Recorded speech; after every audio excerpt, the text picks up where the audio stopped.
Every person who does something must know that there will be consequences. I suppose I must have completely forgotten this fundamental truth when I made a rash decision that threatened to ruin everything I had built.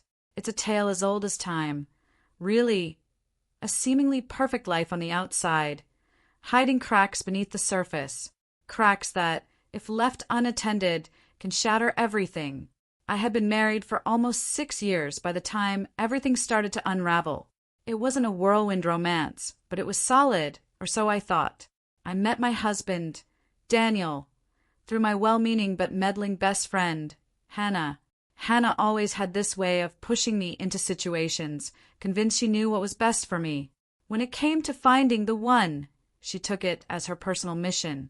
She dragged me to weekend getaways, discos, yes, people still go to those, and even tried setting me up through online dating apps. Nothing ever seemed to stick. Then, one day, Hannah introduced me to Daniel at a friend's birthday party. There was an instant connection. He was funny, charming, and he made me feel like I was the only person in the room. By the end of the night, we had already decided we'd see each other again, and soon enough, we were living together. It felt like fate, like I had finally found someone who would make me happy. We lived together for years before we got married, and in those early days, everything seemed to be falling into place. The first few years of marriage were what you'd expect. There were ups and downs, but nothing too serious. We had our share of fights and reconciliations like any couple. Eventually we had children, and that changed everything. The focus shifted from us as a couple to us as parents. And while that added stress, it also gave us a new sense of purpose. But slowly, the magic began to fade. The spark that brought us together seemed to dim as life got in the way. We became more like roommates than partners, going through the motions of family life. And as the gap between us grew, I found myself wondering if this was all there was to love. Was this a life I was meant to live forever? It was during one of those low points in my marriage that I met someone who would turn my entire world upside down. I wasn't looking for an affair. I wasn't even looking for a way out of my marriage. But sometimes life has a funny way of testing you when you least expect it. I worked in a corporate job that often required me to travel for business.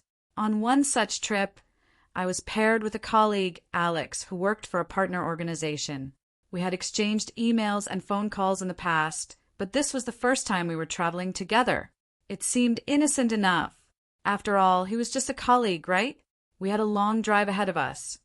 And as we talked, I found myself opening up to him in a way I hadn't opened up to anyone in years. We talked about our families, our jobs, and before I knew it, I was telling him about the troubles in my marriage, how distant Daniel and I had become, how trapped I felt. Alex listened, really listened, and it felt like a weight had been lifted off my shoulders just to talk to someone who understood. The town we were visiting was by the sea, and after our meetings were done for the day, Alex suggested we take a walk along the beach to unwind. The sun was setting, casting a golden glow across the water, and for a moment, everything felt perfect.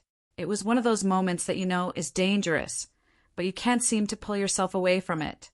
We ended up back at his hotel room that night, and what happened next was something I never thought I was capable of. I cheated on my husband.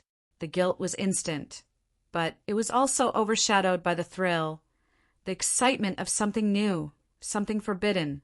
I told myself it was a one-time thing, a mistake that would never happen again. But as the days passed, I couldn't stop thinking about Alex. We spent the rest of the business trip together, sneaking around like teenagers, and by the time I returned home, I realized something terrible. I couldn't imagine my life without him. When I got home from the trip, I tried to resume my life as if nothing had happened. I kissed my kids, smiled at Daniel, and told myself that I could bury what had happened with Alex deep down and never speak of it again. But the reality was I was already too far gone. My thoughts were consumed by Alex, his voice, his touch, the way he made me feel alive in a way I hadn't felt in years. The guilt of living a double life weighed on me. But instead of cutting things off with Alex, I did the unthinkable. I sat Daniel down one evening and told him everything. I didn't just confess to the affair.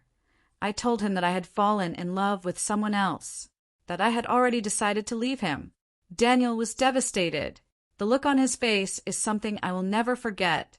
He didn't yell, didn't scream. He just sat there in stunned silence as I told him that I was taking the kids and moving in with Alex. I thought I was doing the right thing. After all, didn't Daniel deserve to know the truth? Didn't he deserve to hear it from me, rather than finding out through gossip or rumors? I thought that by ripping off the Band-Aid quickly, I could minimize the damage. But in reality, I was about to set off a chain of events that would destroy not just my marriage, but my entire life. Moving in with Alex felt like a fresh start, at least at first. I took the kids and settled into his apartment, thinking this was the beginning of a new chapter in my life. I enrolled the kids in a nearby kindergarten, and for a brief moment, everything seemed perfect.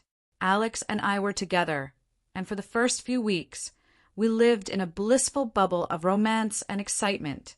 But it didn't take long for the cracks to appear. Alex, it turned out, wasn't as ready for a full-time family life as he had led me to believe. The carefree charm that had drawn me to him in the beginning started to feel like irresponsibility. He didn't know how to interact with my children. In fact, he seemed uncomfortable around them, as if they were an inconvenience rather than a part of the package that came with me. At first, I brushed it off. I told myself it would take time for him to adjust, that eventually he'd grow into the role of a father figure. But as the weeks went by, it became clear that Alex had no interest in being part of a family. He stayed out late with his friends, partying and drinking, while I was left at home taking care of the kids. It was like I had traded one life for another, but nothing had improved. One night, after a particularly heated argument about his late nights, Alex dropped a bombshell. He had met someone else. He didn't apologize or try to explain. He simply packed his things and told me it was over. Just like that, the life I had risked everything for was gone. He threw me and the kids out of his apartment, leaving me with nowhere to go. I had burned bridges with my friends and family by leaving Daniel so suddenly, and now I was truly alone. I had no choice but to go back to Daniel. My marriage wasn't officially over. We were still legally married, but I had destroyed any semblance of trust we once had. With nowhere else to turn, I packed up the kids and returned to the apartment I had shared with Daniel for years. But the man who opened the door wasn't the same one I had left behind. Daniel let us in, but his face was cold and distant. He had changed in the short time I had been gone, and not for the better. There was a hardness in his eyes that hadn't been there before, a bitterness that I had put there. While he didn't slam the door in my face, he made it clear that he wasn't going to forgive me easily, or maybe not at all. He began to control every aspect of my life. He demanded to know where I was going, who I was talking to, and how I was spending money. It was suffocating, but I felt like I deserved it. After all, I had betrayed him in the worst way possible. I had brought this on myself. Then things got worse. Daniel started drinking. At first, it was just a beer or two after work, but it quickly escalated. Soon, he was coming home drunk almost every night, angry and volatile. He never hit me, but his words were just as painful. He made it clear that I was no longer his equal. I was someone to be controlled, punished for what I had done. One night, at a party filled with our mutual friends, Daniel decided to humiliate me in the worst way possible. He stood up in front of everyone and detailed my affair, telling them all about my betrayal, the nights I had spent with Alex, and how I had abandoned him and the kids. I had never felt so small, so ashamed. I wanted to disappear, and as if all of that wasn't enough, I found out I was pregnant. Not with Daniel's child, but with Alex's. The pregnancy was the final straw.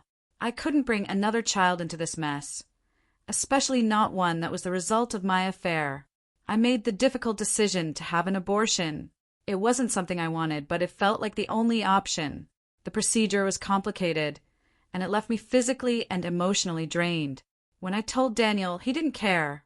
In fact, he almost seemed relieved that the baby was gone.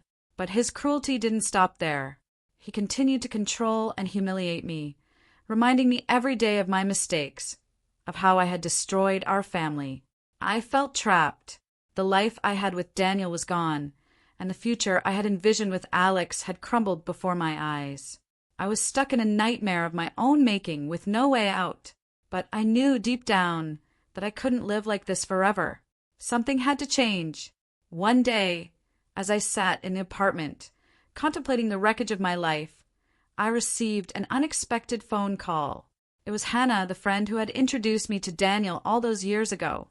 We hadn't spoken since everything fell apart. She had been disappointed in me for what I had done, and I didn't blame her. "I know things have been hard," she said gently, her voice filled with concern. "But I think I can help you." I was skeptical. What could she possibly do to fix the mess I had made? "I have a friend who's a therapist," she continued.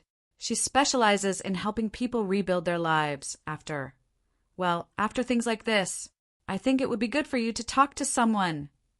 At first, I resisted the idea. What could therapy do to fix my broken marriage, my shattered self-esteem? But after a few days of mulling it over, I realized I had nothing left to lose. I agreed to meet with the therapist, a woman named Dr. Emily Graves. My first session with Dr. Graves was difficult. I wasn't used to talking about my feelings, especially not with a stranger. But Dr. Graves had a way of making me feel safe, like I could finally unload the heavy burden I had been carrying. Over the next few months, I began to untangle the mess of my emotions. I realized that I had been running from my problems for years, hiding behind the facade of a perfect marriage, when in reality, I had been deeply unhappy. The affair with Alex had been a symptom of something much deeper, a need for validation, for excitement, for something I couldn't find in my marriage with Daniel. But I also realized that I couldn't undo the past. What I could do was start making better choices for my future. Slowly, things began to change. With Dr. Graves' help, I started to rebuild my relationship with myself. I stopped blaming myself for everything and started setting boundaries with Daniel. I told him that if he couldn't stop drinking and controlling me, I would leave for good. At first, he didn't believe me, but when he saw that I was serious, something in him shifted. He agreed to go to therapy as well. It wasn't an overnight fix, but it was a step in the right direction. Over time, we started communicating better. We weren't the same couple we had been when we first got married, but we were learning how to be partners again. It's been a year since I started therapy, and while my life isn't perfect, it's better. Daniel and I are still together, but we're taking things one day at a time. He's working on his drinking, and I'm working on trusting myself again. The past will always be a part of me, but I've learned that it doesn't have to define me. I made mistakes, huge mistakes, but I'm still standing. I'm still here. And for the first time in a long time, I feel like I have control over my life. Every person who does something must know that they will pay for it. I paid for my actions, but I'm finally starting to feel like I've earned a second chance.